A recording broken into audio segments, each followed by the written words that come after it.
poses or moves, and do some climbs. But climbs are actually very critical, so maybe we'll do climbs. Before you do anything on the pole, warm up. Do some stretches, some yoga, do some shoulder engagement exercises or warm-ups. You could do pole crunches.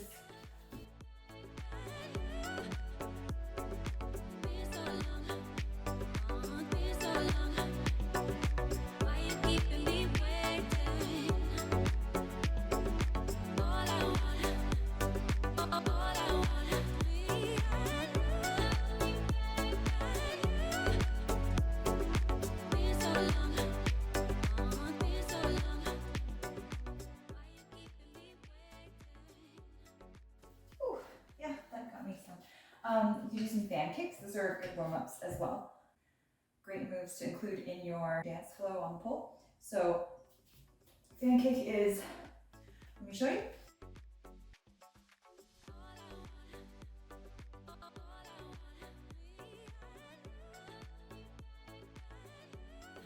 So that's fan kick on either side. Always do both sides. Now let's just do some spins. Like for example, the chair spin.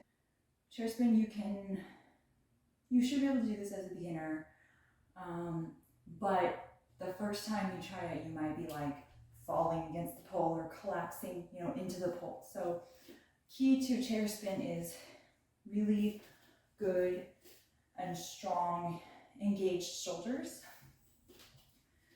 Again, that's pulling the pole with your inside arm down so that you feel, and pulling your shoulder down so that you feel the downward shoulder engagement. Chair spin is like this.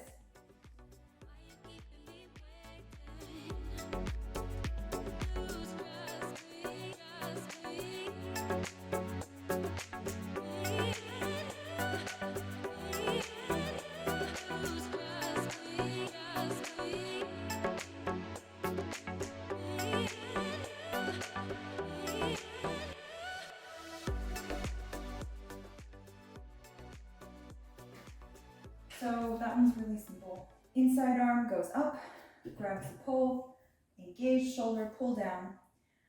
The outside arm grabs the pole about chest height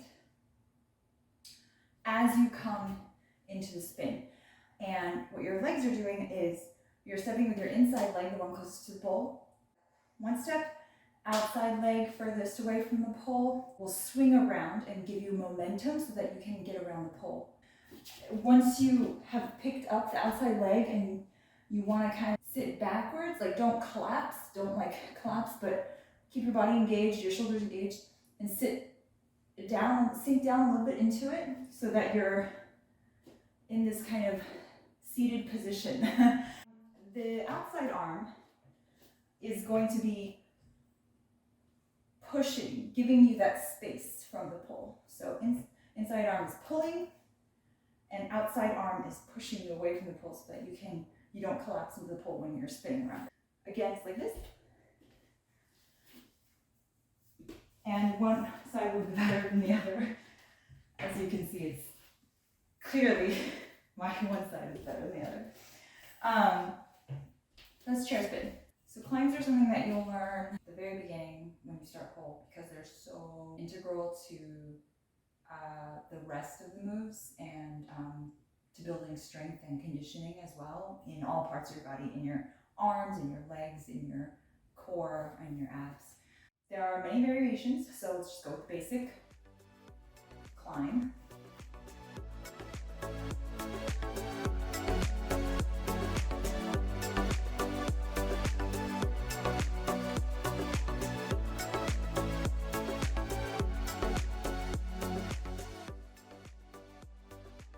Grab one hand about nose height, like the height of your face.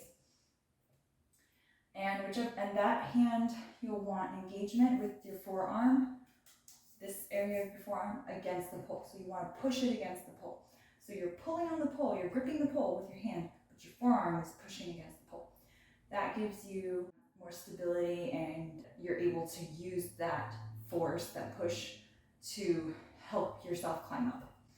It's a lot harder if you don't engage that forearm. You can still do it, of course, but it just requires more strength. One arm pushing against the pole.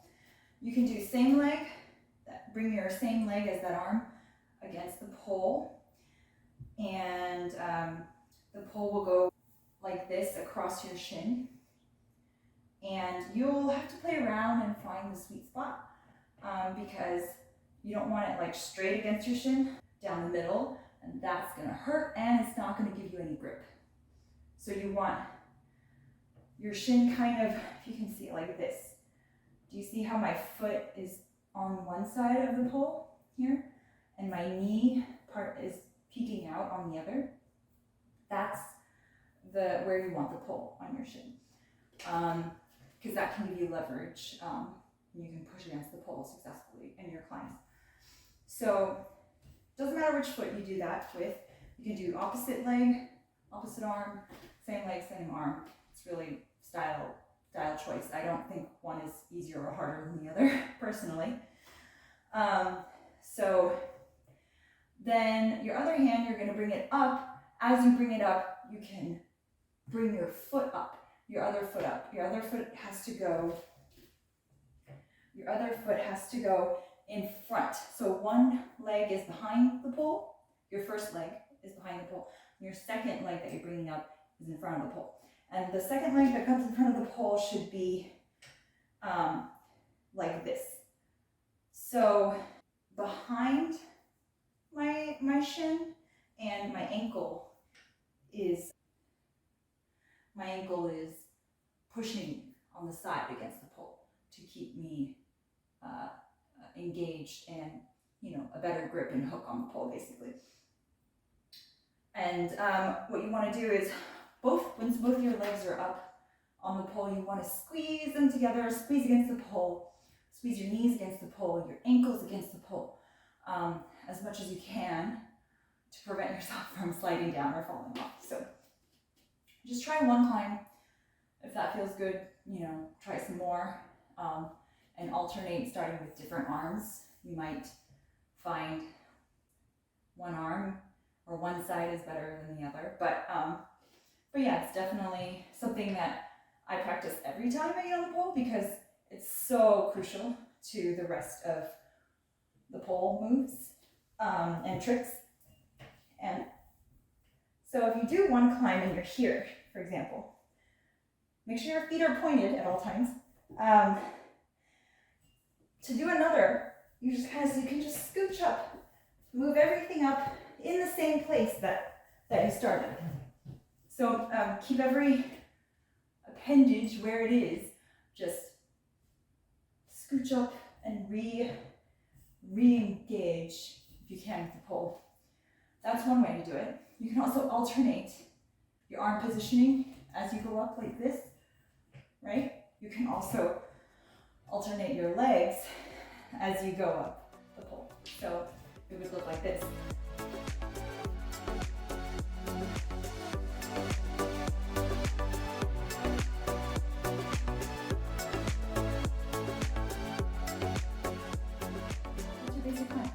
Side climbs. These you probably won't learn until after you've got a good handle on your basic front climbs, but side climbs can sometimes be easier for people. So that's why I'm going to show you that. Side climbs are exactly as they sound.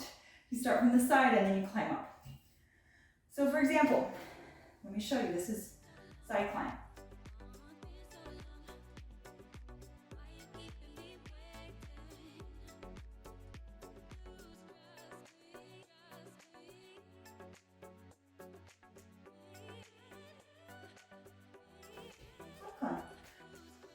I first put my inside leg on the pole with the pole behind my knee. So this is practicing and utilizing your knee pit or your knee grip. And this is why you don't learn this climb until a little bit later in your beginner classes, I believe, because you really have to know how to engage the knee pit and how to keep the pole in that knee pit. So you can see, pull in my knee, and then I'm really squeezing that leg, and you can imagine trying to kick your own butt with your foot, and that kind of helps. If your leg is angled downwards, the lower it is, you might have a harder time gripping because you could fall, your knee could fall out of it. So that's why in the side climbs, I like to start with my knee about waist or a little bit higher than waist or at waist level, because then it makes it easier for that initial climb up. If I started down here, first of all, I would start low, so I would have more pull to climb, right? And there's not much clearance for my other leg to come up behind the pole. So I like to start at the waist with the knee grip. And then your outside leg then would come behind the pole, like so. And kind of in this, like where your ankle is, it's like this. It's kind of where the front of your ankle, kind of this area at the base of your shin. And that provides you some push and leverage to push against the pole. So that leg goes in the back while the closer to the pole leg hooks behind the knee. Personally, it's a lot easier for the inside arm to be placed, again, using that forearm, pushing against the pole at about head height. And then the outside arm reaching up and pulling myself up. Inside arm against the pole, outside up, pull, regrip, push. And that's the motion. This climb may feel kind of awkward at first. Definitely try it. If you're not comfortable with the back of the knee grip or the knee pit, then there are some great things you could do to practice the knee grip or the knee pit. And this is one of them. So you'll probably learn this later in your beginner journey. But this is called a Jasmine. So this is really great for the knee hold. I'll just show it to you first.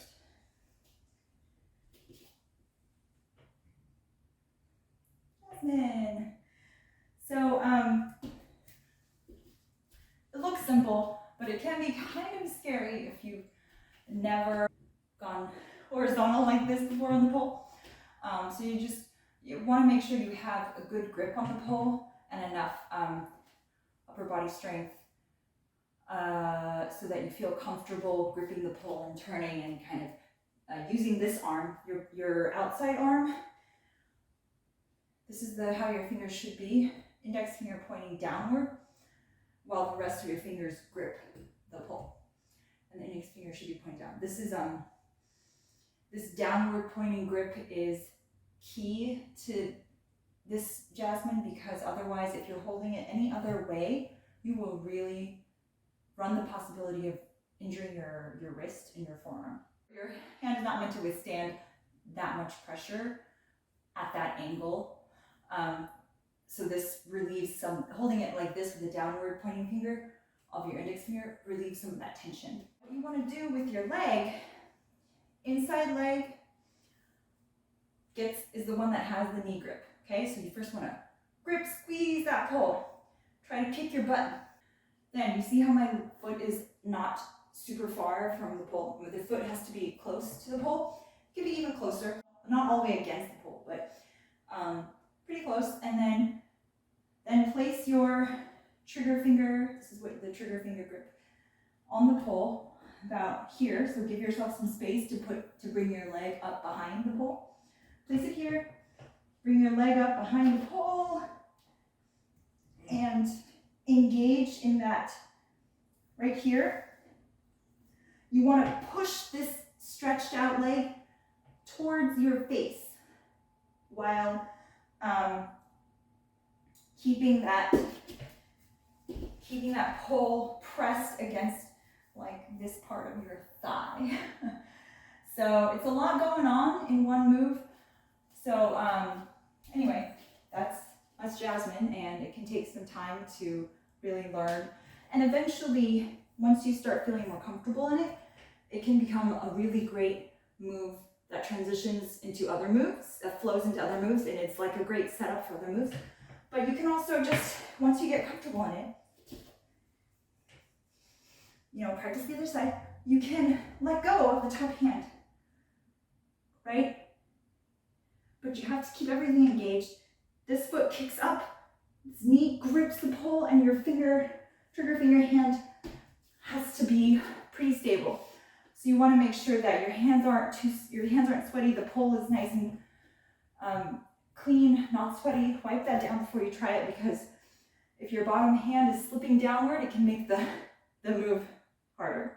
Practice that, and yeah, those are some really fun kind of moves that I learned early on, and I still enjoy them to this day. Climbing, I still do not enjoy all that much.